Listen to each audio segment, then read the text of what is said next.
The moment I mentioned my will, my daughter-in-law smiled, and something inside me went cold.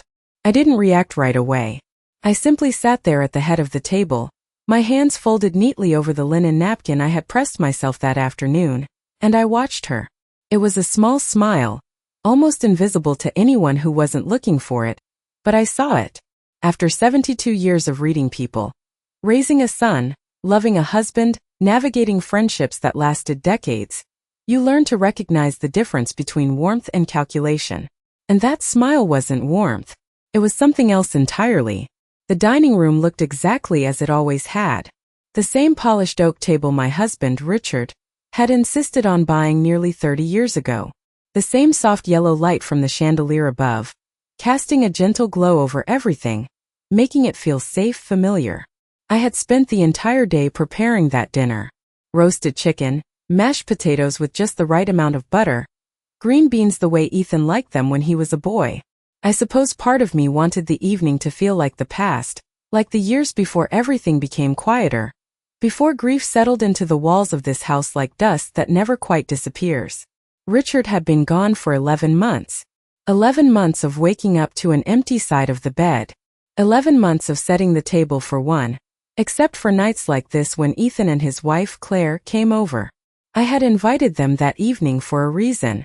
It wasn't just dinner. It was something I had been thinking about for weeks, maybe even months. At my age, you start to think about practical things, about what happens after you're gone, about making sure everything is in order so no one has to guess your intentions. So when I finally said the words calmly, casually, as if I were discussing the weather, I expected concern, maybe even discomfort. "I've updated my will," I told them, reaching for my glass of water as if it were nothing at all. Ethan paused mid-bite. "Mom, you didn't have to do that right now," he said, his voice soft but uneasy.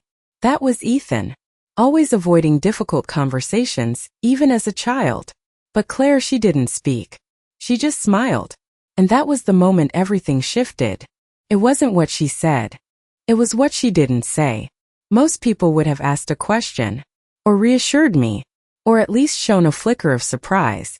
But Claire's eyes, they sharpened just slightly, as if a piece of information had just confirmed something she already knew. I felt it then, that quiet creeping sensation in my chest. Not fear exactly. Something colder. Something more precise. I set my glass down carefully, making sure my hands didn't betray the sudden tension running through me. "It's just paperwork," I added, my tone even measured. "Nothing to worry about." Claire tilted her head, her smile still perfectly in place. "Of course," she said. "It's important to have everything arranged." There was a pause after that last word, so subtle it could have been imagined, but I didn't imagine it. I watched Ethan glance at her just for a second, then quickly look away. And that was when the silence at the table stopped feeling comfortable. I had always liked Claire. Or at least I had told myself I did. She was polished, attentive, always saying the right things at the right time. The kind of woman people described as put together. When Ethan married her 6 years ago, I welcomed her into this family without hesitation. I wanted him to be happy. After Richard passed, she had even taken it upon herself to call me every week, to check in, to offer help. I thought it was kindness. I thought it was care. But sitting there that night, watching the way her fingers rested lightly against the stem of her wine glass, watching the way her eyes lingered on me just a second too long, I began to wonder if I had misunderstood her entirely. The conversation moved on as conversations do. Ethan started talking about work, about a new project that was keeping him busy. Claire nodded in all the right places, adding small comments that made her sound supportive, engaged. And I listened. I nodded. I even smiled when it was expected. But inside, something had shifted, something quiet and irreversible. Because that smile, that one brief, almost invisible smile, it didn't belong in a moment like that. It belonged to someone who had been waiting. And for the first time in a very long time, I found myself asking a question I hadn't considered before. What exactly had my daughter-in-law been waiting for? I did not sleep much that night. Not because of anything loud or obvious, but because of something quieter, something that would not let my mind settle. The house felt different, even though nothing had changed. The same grandfather clock in the hallway ticked steadily, marking each passing second with quiet precision. The same soft hum of the refrigerator came from the kitchen. Everything was exactly as it had always been, and yet I lay there staring at the ceiling, replaying that moment over and over again. That smile. It was not exaggerated. It was not dramatic. That was what made it unsettling. It had been controlled, deliberate, like a reaction she had practiced or at least anticipated. I turned my head slightly and looked at the empty side of the bed beside me. Richard used to say that I had a good instinct about people. Not in a suspicious way, but in a careful one. He trusted my ability to read between words, to notice what others missed. For years, I had relied on that quiet sense without even thinking about it. But over the past year after losing him, I had started to doubt it. Grief has a way of dulling your confidence. It makes you question what you once knew for certain. That night, however, something in me felt clear again. Not emotional. Not reactive. Just aware. I got out of bed a little after 2 in the morning and walked slowly down the hallway. The hardwood floor creaked softly under my feet, the way it always had. I did not turn on the lights. I did not need to. I knew this house better than I knew anything else. In the study, I paused for a moment before opening the door. It was still Richard's room in many ways. His books lined the shelves exactly as he had left them. His old leather chair sat near the window, slightly worn on one arm where he used to rest his hand. I had not changed much in here. It felt wrong to do so. I walked over to the desk and opened the drawer where I kept my documents. Everything was organized, labeled, carefully placed. I had always been that way. Order gave me a sense of control, especially now. I pulled out the folder containing my will. It had been updated just 3 weeks ago. Remembered sitting in the lawyer's office, going over every detail, making sure everything reflected exactly what I wanted. At the time, it had felt like a responsible decision. Practical one. But now, standing there in the quiet of the night, I found myself looking at it differently. I did not open the folder right away. Instead, I stood there holding it, thinking, trying to understand what had unsettled me so deeply. Claire had not asked a single question. Not about the contents, not about the changes, not even out of simple curiosity. That alone was unusual. Most people, when they hear about a will, especially one involving family, react in some way, even if it is just polite concern. But Claire had not reacted like someone hearing new information. She had reacted like someone hearing confirmation. That thought settled into my mind with a quiet weight. I placed the folder on the desk and finally opened it, scanning the pages even though I already knew what they said. The house, the savings, the investments Richard and I had built over decades. Everything was clearly outlined. Fair. Balanced. Nothing unusual. Nothing that should have prompted that kind of reaction. And yet, something about the way she had looked at me made it feel as though she already knew what was written there. I closed the folder slowly and rested my hand on top of it. Then I remembered something small. So small that I might have ignored it on any other day. About a month ago, Claire had stopped by in the afternoon. She said she was in the neighborhood and wanted to check on me. She had brought flowers. Yellow ones, bright and cheerful. We had sat in the kitchen and talked for a while. At one point she had asked very casually if I had everything organized after Richard passed. At the time I thought she meant the house, the paperwork, the general things people ask when they are trying to be helpful. I had told her yes, that I was handling it. She had nodded, smiled, and changed the subject. It had seemed harmless. But now, standing there in the dim light of the study, that memory felt different. It felt connected. I sat down in Richard's chair, the leather still familiar under my hands, and let the silence settle around me. I was not afraid. That was the strange part. I was not even upset. What I felt instead was a slow, steady clarity, like pieces of a puzzle beginning to form an image I had not yet fully seen. If Claire already knew something about my will, then the question was not how she reacted. The question was how she found out. And more importantly, why she had been waiting for me to say it out loud. The next morning arrived quietly, the kind of soft, pale light slipping through the kitchen window that usually brought me comfort. But that day it only sharpened my awareness. I moved through my routine the way I always did, measuring out coffee grounds, filling the kettle, placing my favorite mug on the counter. Everything looked the same, but my thoughts were no longer drifting the way they used to. They were focused, deliberate, moving carefully from one memory to the next as if tracing a pattern I had overlooked before.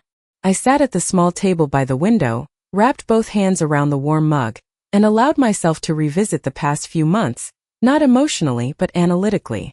Claire's visits had increased after Richard passed. First, it felt thoughtful. She would call ahead, ask if I needed groceries, offer to help with errands.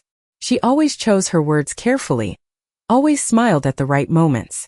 But now, when I thought about those visits, I noticed something I had missed before.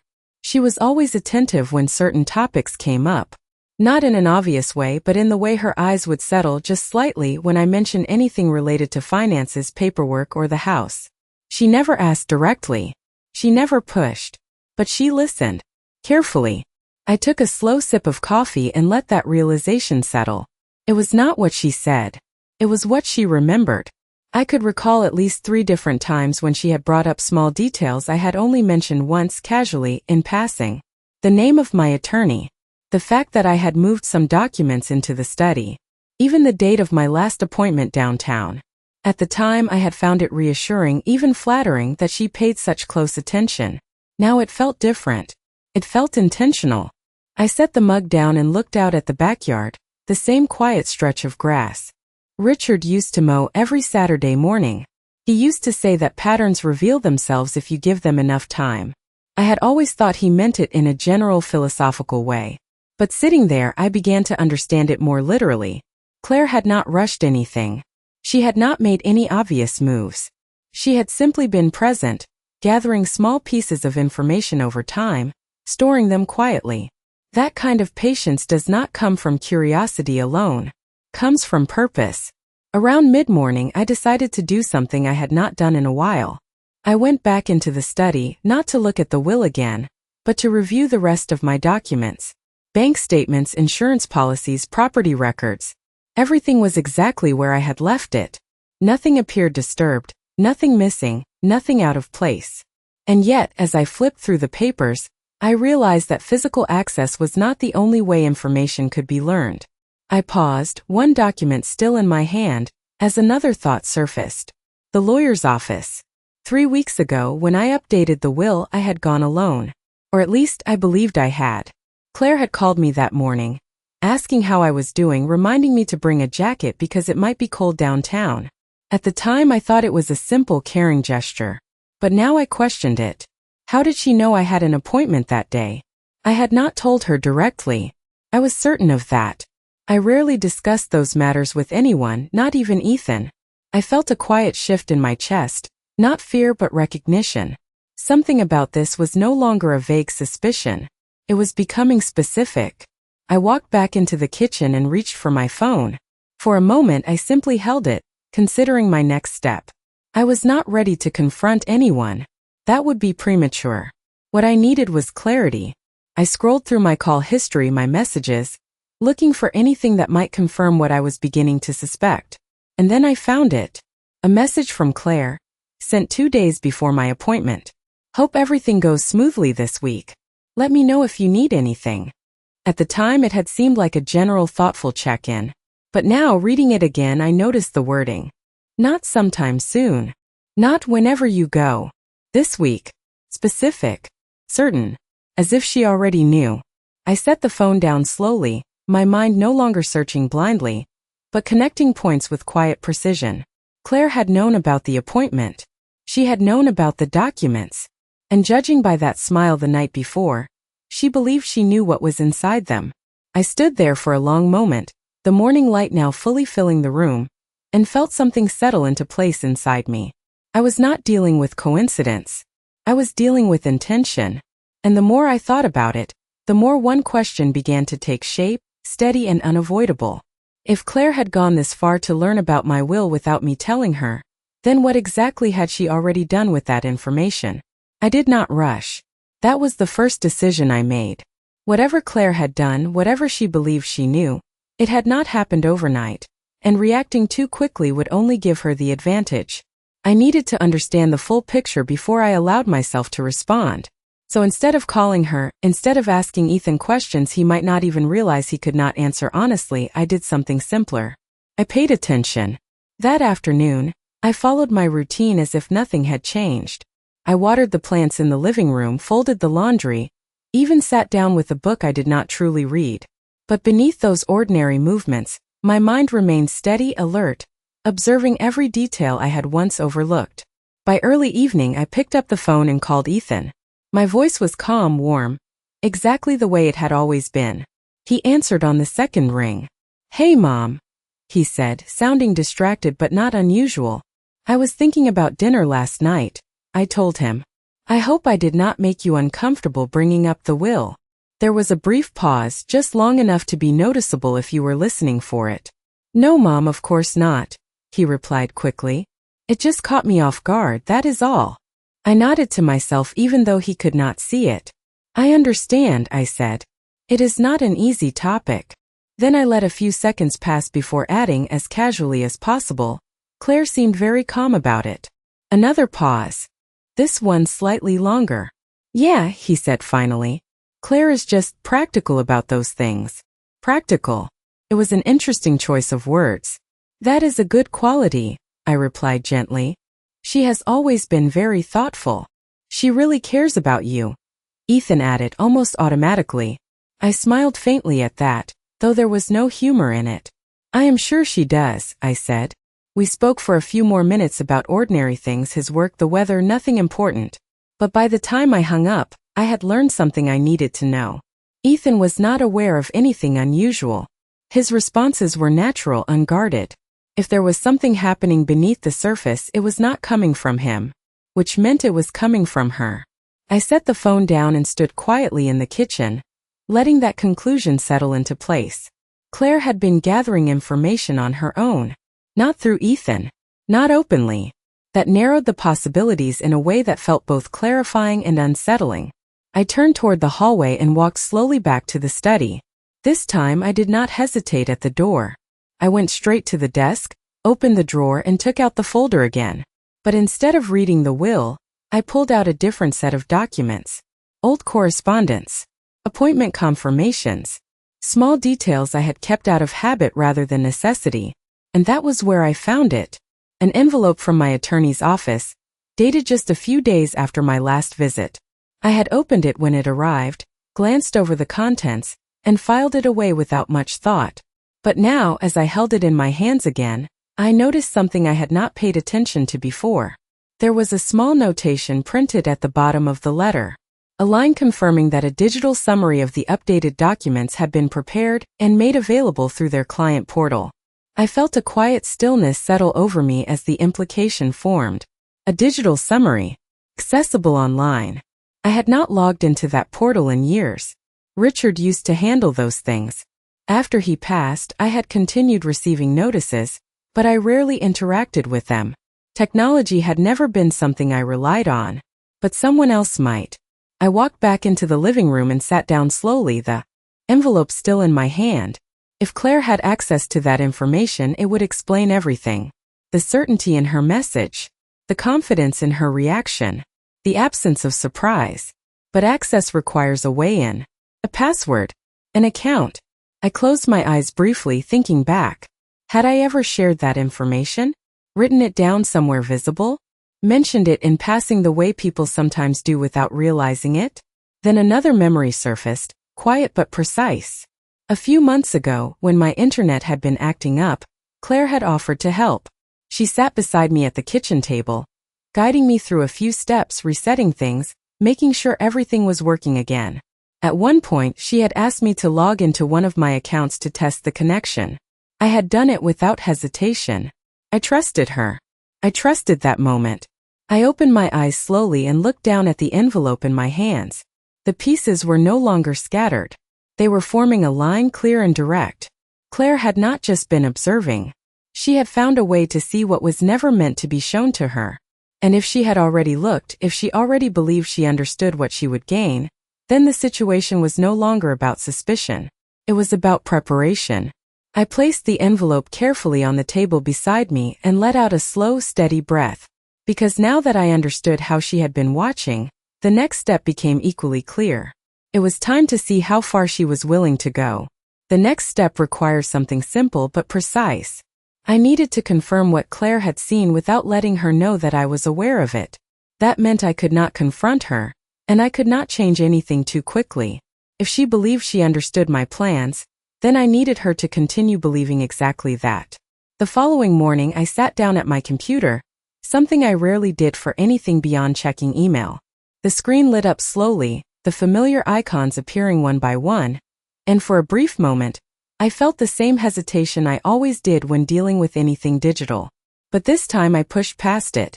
I opened the browser, navigated to the attorney's client portal, and paused at the login screen. The username was already saved. All I had to do was enter the password. I typed it carefully, exactly as I remembered, and waited. The page loaded without issue. No alerts. No warnings. Nothing to suggest that anything had been accessed recently. But that did not mean it had not been. I moved slowly, clicking through the sections one by one. Documents. Updates. Notifications. Everything appeared normal at first glance. But then I noticed a small detail. A timestamp. At the bottom of the document summary page, there was a line indicating the last access time. It was not from my login just now. It was from 2 days ago. I sat back slightly, my hands resting still on the keyboard. 2 days ago, I had not opened this portal. I was certain of that, which meant someone else had. The realization did not bring panic. It brought clarity. Claire had not just guessed. She had seen it.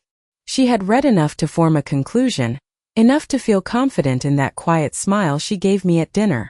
I closed the laptop gently and sat there for a moment, letting the silence settle around me. Now I knew, and knowing changed everything. Because once someone believes they understand the outcome, they begin to act differently. Subtly perhaps, but differently all the same. That was what I needed to observe next. That afternoon Claire called. Her voice was light, almost cheerful. "Hi, Margaret," she said. "I was just thinking about you. How are you feeling today?" I smiled faintly, even though she could not see it. "I am doing well," I replied. "Just a quiet day at home." "That sounds nice," she said. "You deserve that." There was a softness in her tone, the same carefully measured warmth she always used. But now that I understood what lay beneath it, I could hear the difference. It was not genuine concern. It was performance. "I was actually going to call you," she continued. "I have been thinking about what you said the other night. About your will." There it was. Not a question. A return to the topic, guided in a way that felt intentional. "Oh," I said gently. "What about it?" "Well," she paused briefly, as if choosing her words with care. "I just want to make sure you are not feeling overwhelmed by all of it. Those decisions can be stressful." Let a small silence form before answering. "I appreciate that, Claire," I said. "But everything is already taken care of." Another pause. Slightly longer this time. "That is good," she said. "It is important to have everything clear." The same word again. Clear. She had used it before. I leaned back in my chair, my expression calm, my voice steady. "Yes," I said. "Clarity matters." We spoke for a few more minutes, nothing of consequence, but every word she chose felt deliberate now. She circled the topic without asking directly, as if testing the edges of what I might reveal. But I did not give her anything new. When the call ended, I set the phone down slowly and allowed myself a single quiet conclusion. Claire believed she had seen the final version of my plans. She believed she understood where everything was going. And because of that belief, she was already adjusting her behavior, preparing for a future she thought was certain. I stood up and walked back toward the study, my steps unhurried, my mind steady. The folder was still there, resting exactly where I had left it. I placed my hand on it, not to open it, but simply to feel its presence. Because now, the situation was no longer about discovering what she had done. That part was clear. What mattered now was what I would do next. And for the first time since that dinner, I allowed myself a small controlled smile. Not out of satisfaction, but out of understanding. Claire thought she was one step ahead. She thought she had already secured her position. But what she did not realize was that the version of the future she was preparing for no longer existed. And I had not told her that yet. Once I understood what Claire believed, the next step became almost effortless. I did not need to rush, and I certainly did not need to reveal anything. What I needed was confirmation, not of what she had already seen, but of how she would act when she thought the outcome was secure. People reveal themselves most clearly when they think the future is already decided. That afternoon, I made a call to my attorney. My voice was steady, measured, exactly as it had been during every appointment we had ever had. I would like to review my documents again, I told him. In person. He did not ask many questions. He simply offered me a time the following day. When I hung up, I felt a quiet sense of control settle in. Not because anything had changed yet, but because I was no longer reacting. I was deciding. The next evening, I invited Ethan and Claire over again. I kept it simple. Nothing elaborate. Just a light dinner, something familiar enough that it would not raise suspicion. When they arrived, Claire greeted me the same way she always did. A warm smile, a brief embrace, her tone soft and attentive. But now I saw the details more clearly. The way her eyes moved through the room, not aimlessly, but with subtle awareness. The way she glanced, just briefly, toward the hallway that led to the study. It lasted less than a second, but it was enough. She was not just visiting. She was checking. Everything smells wonderful, she said, stepping into the kitchen. You did not have to go through all this trouble. It is no trouble, I replied gently. I enjoy it. We sat down at the table, the same seats, the same arrangement as before. Ethan spoke about work again, his tone relaxed, unaware of the quiet tension that existed beneath the surface. Claire listened, nodding at the right moments, occasionally adding a comment that sounded thoughtful, supportive. And I watched. I did not interrupt. I did not guide the conversation. I let it unfold naturally the way it always had, because this time I was not listening for what was being said. I was watching for what was not. About halfway through the meal, I reached for my glass and spoke in the same calm tone I had used before. I met with my attorney this morning, I said. The effect was immediate, though subtle. Ethan looked up, mildly surprised. Claire did not move right away. But I saw it. That slight stillness. That fraction of a second where her attention sharpened completely. Oh, Ethan said. Everything okay? Everything is fine, I replied. I just wanted to make a few adjustments. Nothing major. Claire's fingers tightened slightly around her fork. Not enough for anyone else to notice, but enough for me. Adjustments? She asked, her voice smooth, controlled. Just minor clarifications, I said, offering a small, reassuring smile. You know how these things are. It is important to be precise. There was a pause. A quiet one. But it carried weight. Claire nodded slowly. Of course, she said. That makes sense. But her eyes, they had changed. Not dramatically. Not in a way that would draw attention. But the confidence that had been there before was no longer as steady. There was something else now. Something sharper. Something searching. We continued dinner as if nothing had shifted. But everything had.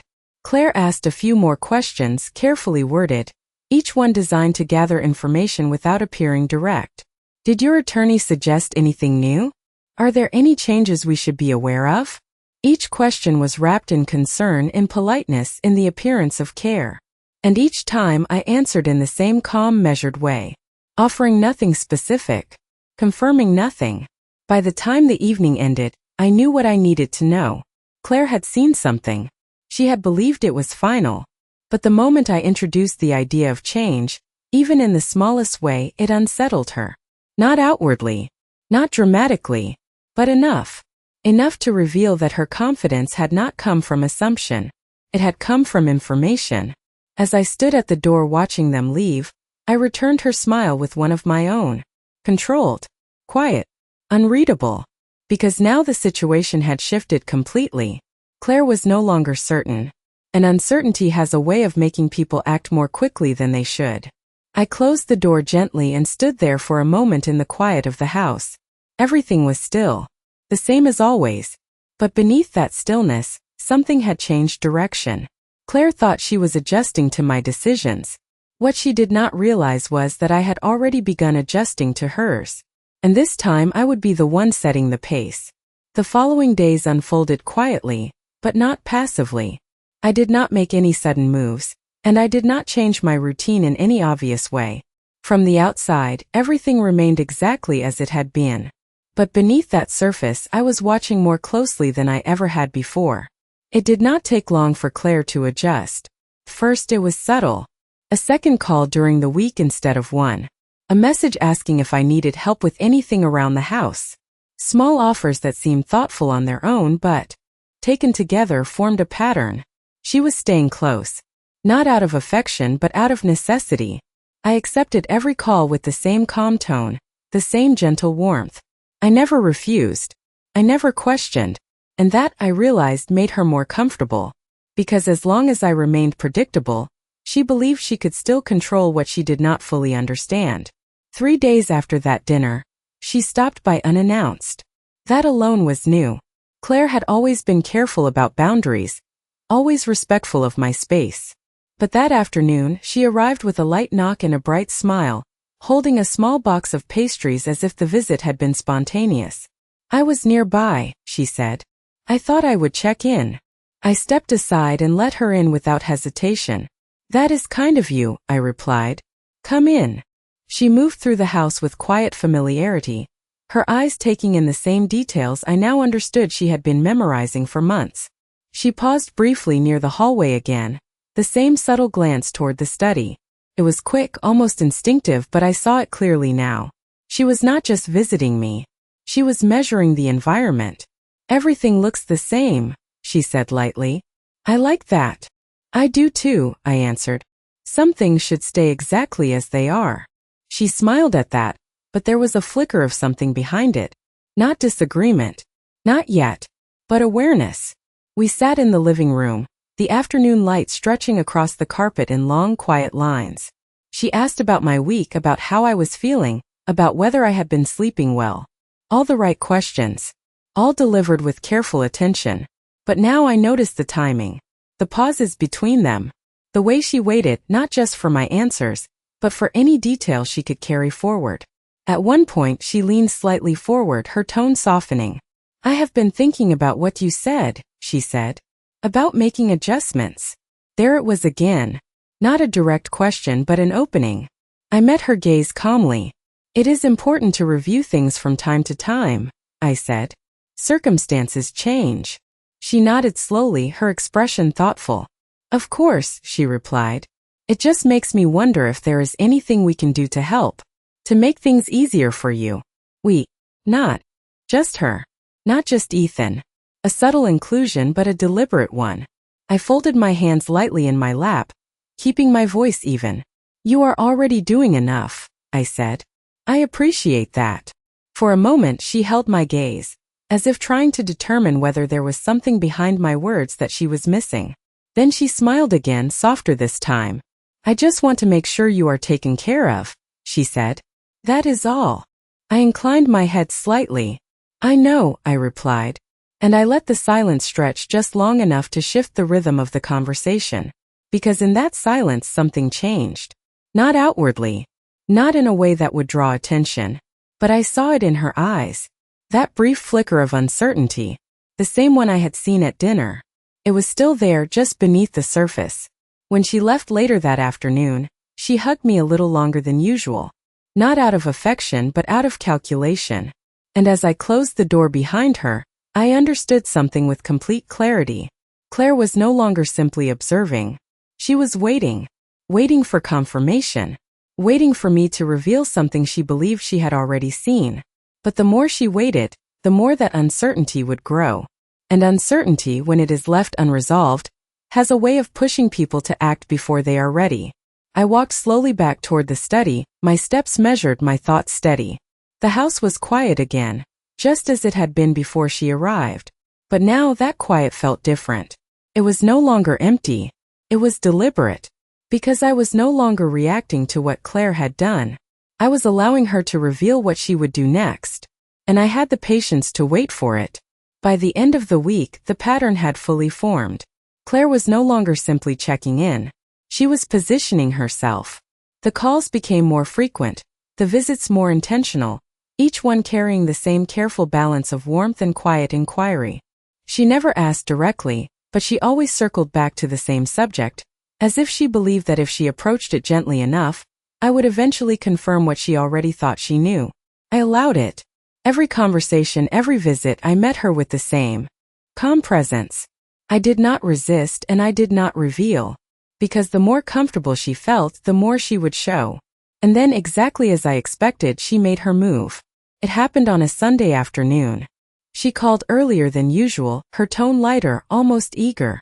"I was thinking," she said, "maybe we could spend some time together today. Just the two of us." That was new. Claire had always kept a certain distance, even in her kindness.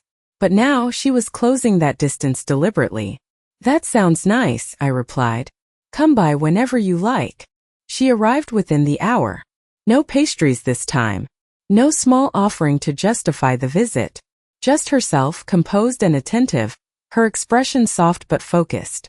I let her in, guided her to the living room, and took my usual seat across from her. For a few minutes we spoke about ordinary things. The weather, a neighbor down the street, a television show she had recently watched. But there was a tension beneath it, subtle but unmistakable. She was not there for conversation. She was waiting for an opening. And then she created one. "I have been thinking a lot about you," she said, her voice quieter now. "About how much you have been handling on your own." I nodded slightly.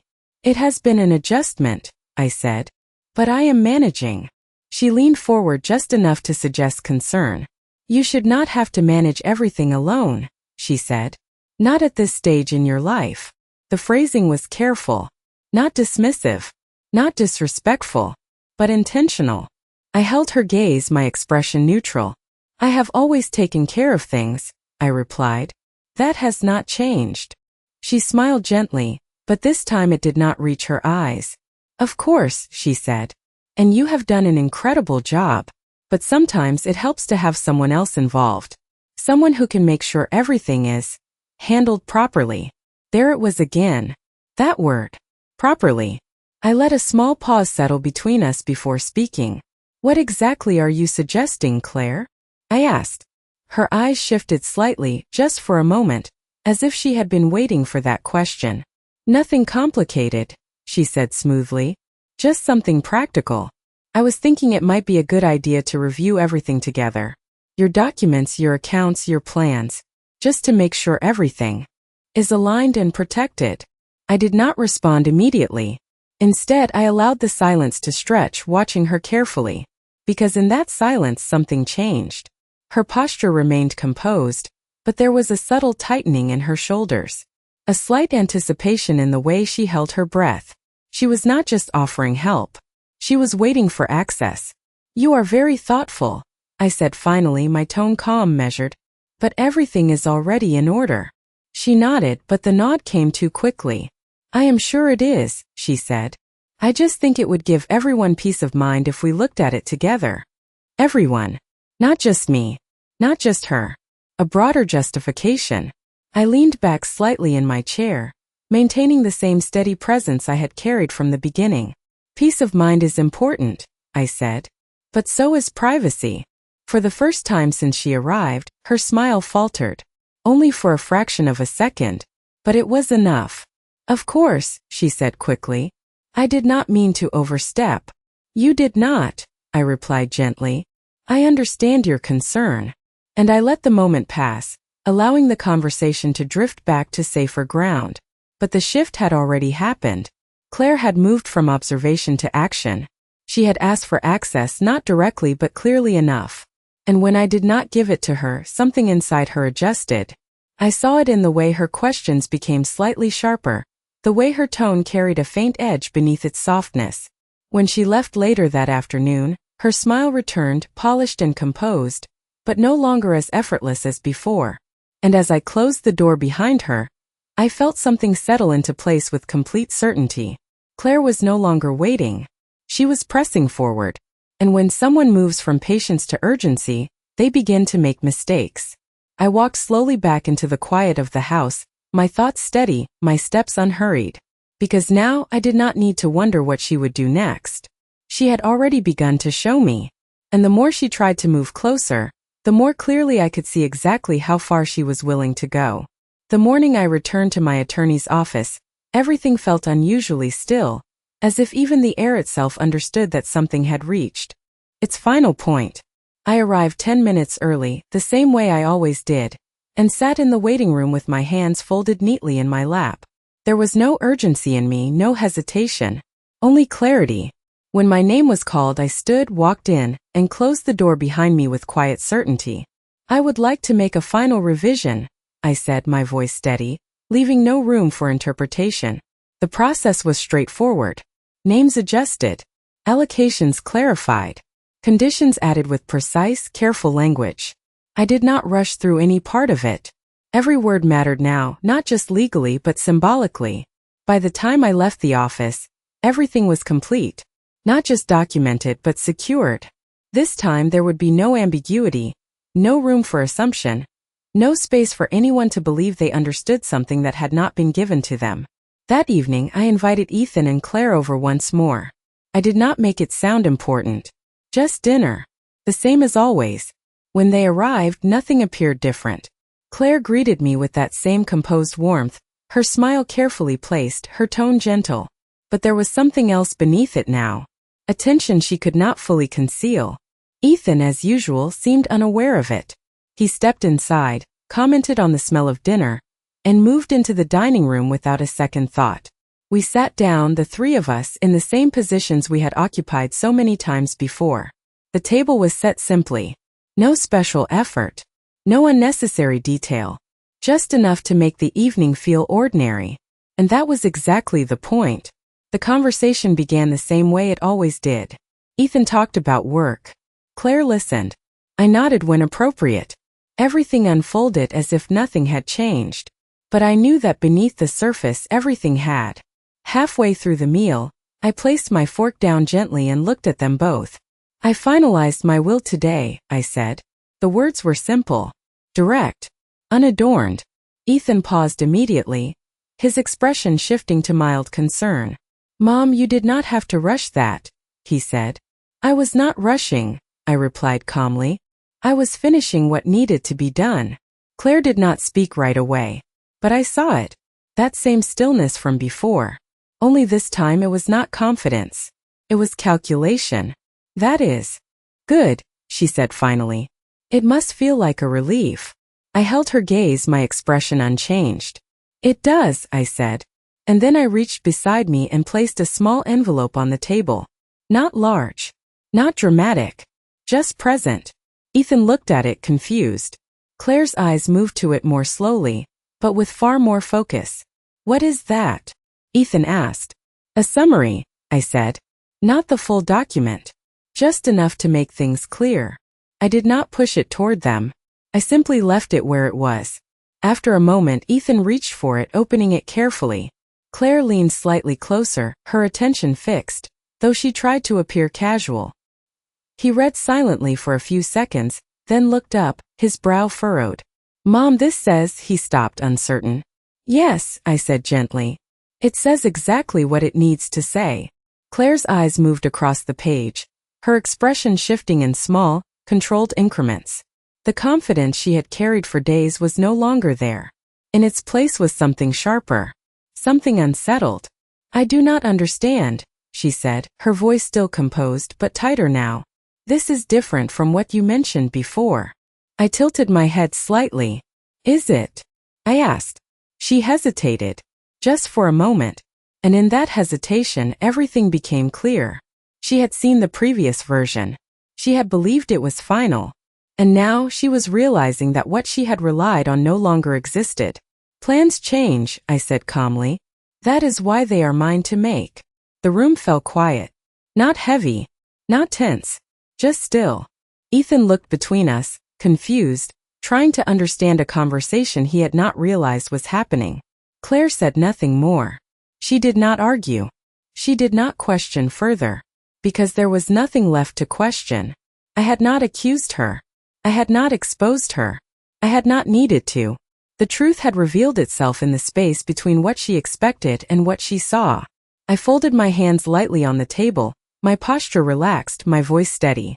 Everything is taken care of, I said. You do not need to worry. And that was all. No confrontation. No raised voices.